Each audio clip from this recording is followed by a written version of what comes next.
Welcome to Tenor Tech, where I solve the problems you didn't even know you had. You start by locking down prerequisites and the very first actions. Install Python 3. 9. Create a virtualenv and confirm your microphone and speaker work. This avoids audio debugging later. Next, pick whether you'll run models locally or use Cloud ASR/TTS. Cloud gives accuracy but costs money, local reduces latency.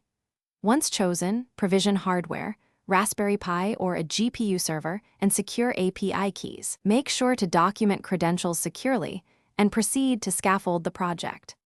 You now build the assistance core. Wire a streaming ASR pipeline. Use voice activity detection to chunk audio, then pass chunks to your chosen model for transcripts.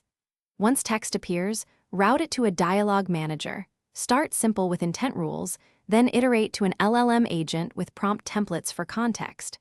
After response generation, synthesize speech and buffer audio for smooth playback. Make sure to handle concurrency and non-blocking.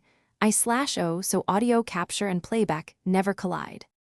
You complete the build by packaging and deploying.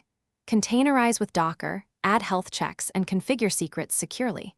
Deploy to your chosen environment and monitor latency, CPU/GPU, memory, and audio dropouts so you can iterate. Once live, add OTA updates and logging for user interactions and model confidence scores. If things fail, isolate the audio chain first. Verify mic levels, VAD behavior, and playback independently. Then swap models or revert to a known good configuration. Thanks for watching. Subscribe to keep your life in tune.